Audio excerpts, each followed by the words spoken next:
What's going on, people? Halftime, Redskins up 17-7, gave up a cheap touchdown to end the half. Pretty much saw it coming. They went 10 passes. They brought the rookie in for San Francisco.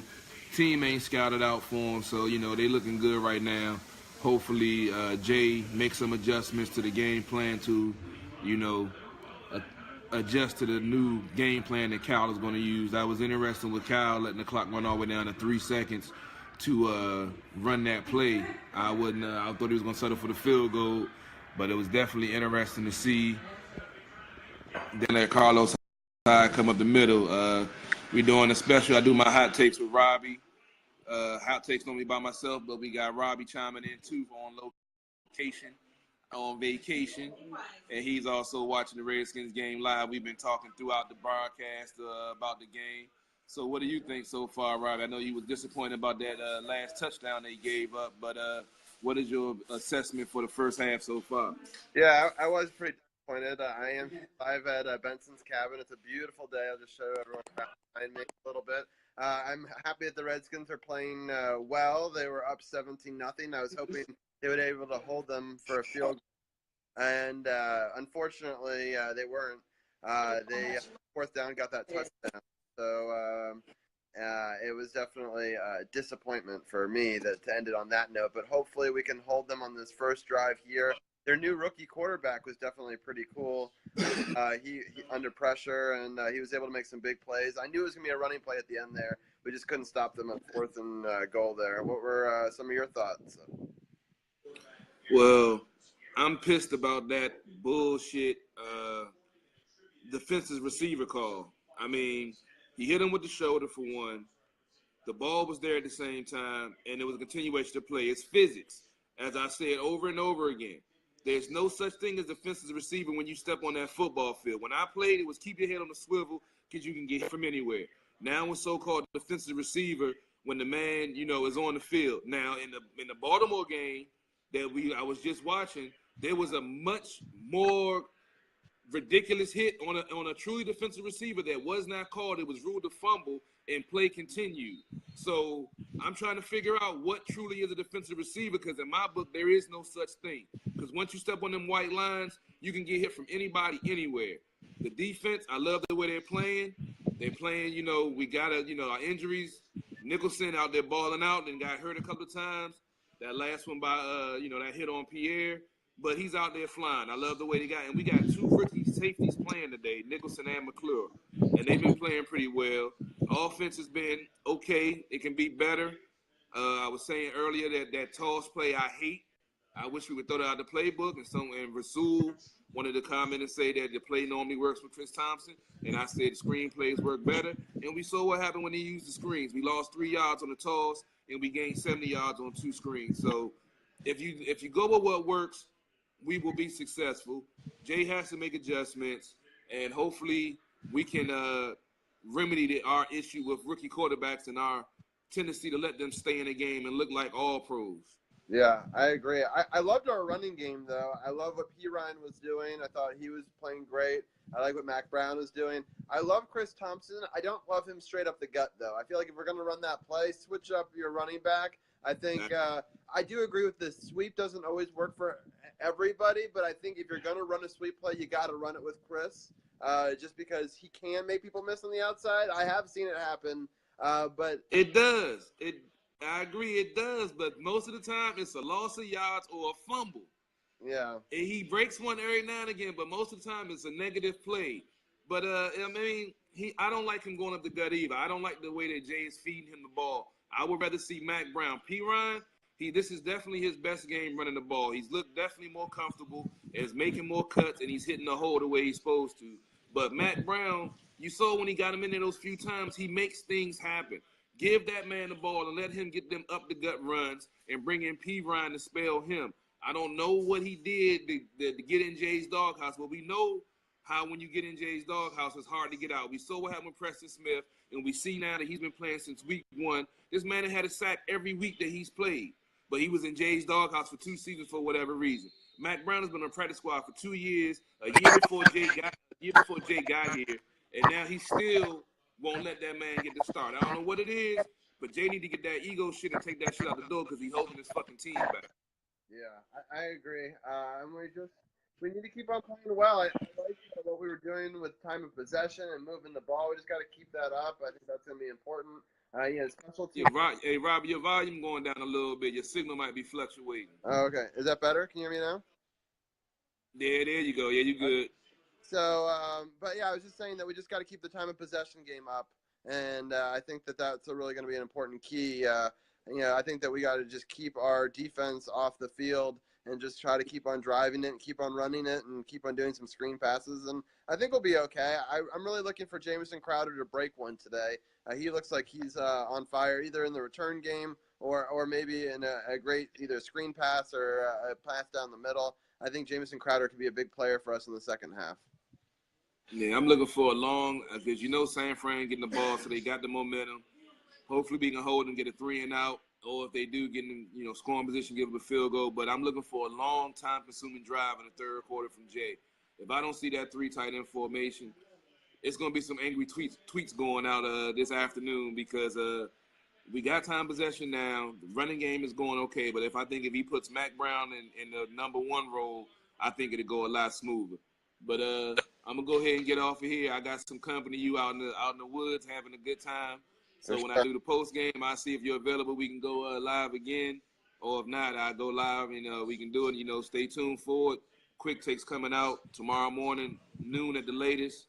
Appreciate y'all tuning in. Sports on the Hill podcast, True Radio Network, DC Sports Without the Politics. I'm gonna get back to this red zone and get some of this grub I didn't cook. I'll let you get back, Robbie. Yep, Appreciate sounds you chiming in. For sure. I'll see you on Monday, too. All right, man. Talk to you later. All right, Later. What's going on, people? Hail to the Redskins. Victory Monday. Redskins eke out a victory 26-24 or 24-22. As I said in the pregame, there's no reason. There should have been no reason why this game should have been close going into the fourth quarter. Now, like I said, I always say I'm not going to blame the refs. But there were a lot of blown calls in this game to be able to come back in this game. Not taking nothing away from them. But this game was way too close for comfort for me. Like I said at halftime, I didn't like the fact that Chris Thompson was getting the bulk of the carries. Samaje, he did well, but Mac Brown would have changed the complexion of this game. And it's just frustrating that even though San Fran has played everybody tough, what they keep on talking about, our team is better than that, and there's no way in the world we should have came back, even with a rookie quarterback coming in that we didn't scout for, and we lost people on defense. This game should not have been a 2-point game at the end. What you got to say about it, Robbie? I'm just excited we won. I agree with everything that you said. I definitely think that was an ugly win. I see Dan is joining us, the Sith Lord. But yeah, I mean, I'll take any win I can get. I know we didn't get above what we thought we were going to. We were supposed to win by 10 points. I know that missed extra point I thought was going to cost us. I thought we were going to lose by a point for sure. But in the end of the day, no one will remember how we won the game, but the fact that we got the win. So yes, they will remember because I'm going to write about it today and it's going to be out tomorrow. So they will remember what happened in this game because it should not have came down to 2 points in the fourth quarter with a last-second interception by Fuller to quench the dreams of Kyle Shanahan getting his first victory on FedEx Field with Pierre Garçon at his side. That's what they wanted, and they almost got it, and that would have really pissed me off. I know. Pierre played a hell of a second half. I mean, a great game overall, but I got to give him mad props. He was, I think, probably the player of the game for either team. I mean, I just thought he played incredible. That one-handed grab with the knee down, just a bunch of stuff. That pass interference play may have ended up being big, though, because Robbie Gould has quite a foot. So I think they would have tried it for like 55, 58 even, but they're not going to try it for 68. And so I thought that was really huge that we were able to get the win in the end. And, our defense held on strong. We lost a bunch of players. Our secondary looks very suspect right now. I got to give Dunbar a lot of credit. Throughout the game, he was making some spectacular plays. I thought Dookie and Nacho, number 98, who you're repping today. I know you're repping a different. No, Matt Ian. That's Matt Ianitis. Ianitis. Ianitis, right? Ianitis. And this is actually my old Arakpo jersey. And every time, and I got it. I think it was my fault. I'm gonna take some of the blame for that Monday night loss because the 2 weeks previous, I put out a post with my Arakpo jersey on and we won. That Monday night game, I forgot to and we lost. So I did it again today. We won. So next week, I'm gonna have that Arakpo jersey on again. And hopefully it bring us luck. So I'm going to take some of that blame along with Jay last week for Kansas City because I didn't wear my jersey for the game. Right. Well, I'm wearing my lucky shirt. Ianitis, he played a hell of a game. Yeah, I'm wearing my Redskins shirt that we've won most of the games I've watched it. But, yeah, I agree. I mean, our defense held up, in the end, and our offense did enough. I got to talk real quickly. I love the Kirk Cousins bootleg run. I was calling that all game. Here I'm out here in this beautiful cabin, and so it's been a lot of fun watching the game from here. It's my last trip up to this wonderful place. We're sort of celebrating. I'm just happy we're able to get a Redskins victory here the last time I got to come here. But I really love the running play by Kirk Cousins. No one was open, and he faked the pass, and he just saw that it was right there, and he took it himself. That ends up being the winning play in my book for us. So I definitely really appreciate all the effort that I thought that he put into this game. And Grant made some great catches for us as well. And there's a bunch of different ways that we could have won this game. I definitely was happy that we squeaked it by. I agree with a lot of you guys that are commenting on the Facebook Live here that it was an ugly win. It wasn't a beautiful thing. Everything was going wrong for us. But sometimes you got to gut one out like this and move on to the next week. And I'm excited to talk about it tomorrow on Sports on the Hill podcast at 7 o'clock. I know we'll talk Redskins at 8, and that'll be a ton of fun. I'm just happy we had some good news, especially after the Philly beatdown yesterday. That was a pretty ugly hockey game. So the first hour with the Nats talk and the Caps talk might be a little bit rough at times. But we'll do that, and we'll definitely talk at 8 about this wonderful victory. And I know I'm going to do my OT special at 9 as well, trying to do pick'em.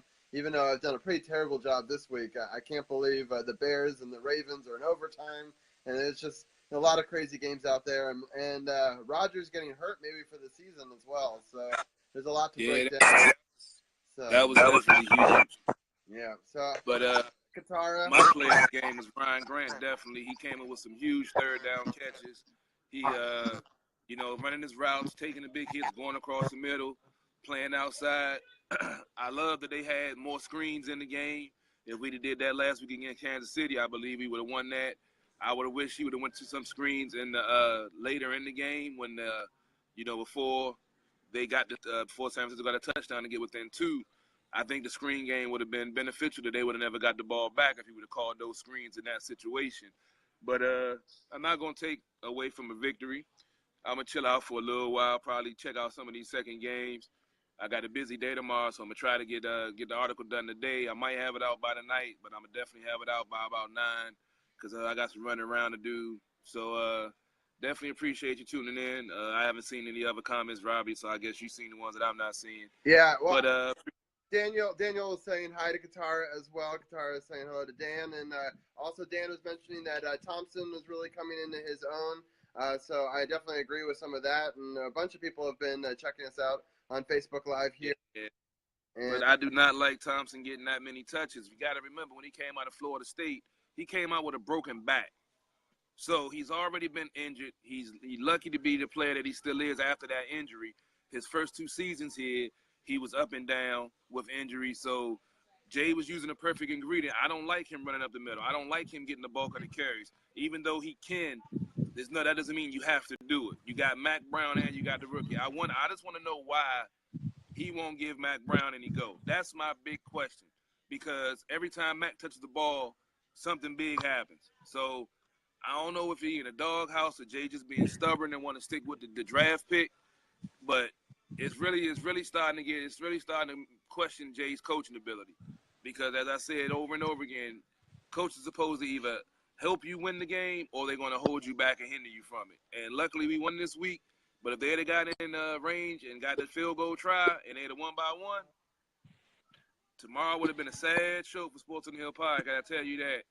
We'd have had to play some funeral music coming into it. It wouldn't even have been no hail to the Raiders. It'd have been some Oregon processing music and we'd have been here. You'd have had the opening show. We are gathered here today for the worst week in DC sports for the last 6 months, most likely.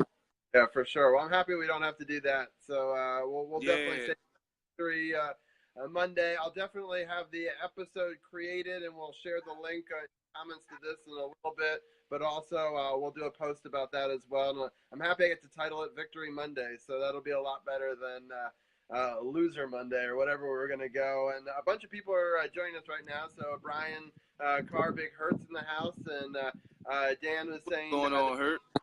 And Dan was saying that he thinks he does have a grudge against Mac Brown. So that was definitely a possibility. And we need to jump him. We need to all get together and jump Jay, because I'm tired of this shit. We need to take him out and just jump him and take his playbook and tell him what he's going to do, because I don't know what it is. I'm starting to think really with him being an ex-Arena League coach, that's what's hindering him running the ball, because he's used to just running and just throwing. And, like, he just get in the mode where he just wants to throw the fucking ball. So I'm going to have to chalk it up to that, because nothing else honestly makes sense. Yeah, Brian Carr's calling it, Big Hurt's calling it the worst win ever. And I kind of agree, although I went to a 9-7 victory over the Rams as a season ticket holder, that I still might claim to be the worst win ever, because I walked out of that stadium thinking we had lost, even though we had won. But I definitely think this is one of them. The other one that I would say I'd put that up there was sort of the worst loss that I saw was one time Santana Moss caught a touchdown and we missed an extra point after I stood in rain for 3 hours. So those are some of the ones that I don't feel the best about, with the Redskins. But I definitely think that this is definitely up there. So I can, but you'll take the W and you move on, and we've got to. I'd rather be 3-2 than 2-3. For sure. So next week we got Philadelphia, and we got a Monday Night Football game. Live pregame again, so we'll be doing that next week, and then tomorrow we'll definitely cover this a lot in our 8 o'clock hour with a bunch of the people that have been here live with us as well. So I appreciate everyone for tuning into our live postgame coverage, and I'm happy that even if it was an ugly win, it was still a win. Exactly. All right, y'all, be safe. Enjoy the rest of these games and Sunday Night Football. Hopefully we'll be seeing the Broncos beating up on the Giants tonight. They'll be probably 0-6 with their season in the hole with no wide receivers. So, yeah, at least we can relish in that. I don't know who the Cowgirls play. I think they got a bye, I think. So we'll see what the Giants. We'll watch them and laugh at them tonight. So hopefully everybody have a good day. Appreciate y'all tuning in. Check out Sports on the Hill podcast page, Sports on the Hill podcast accessories. We all got it out there. True Radio Network. DC Sports Out of Politics. Y'all take it easy. All right, Rob, y'all holler at you tomorrow, man. Have a good one. Later.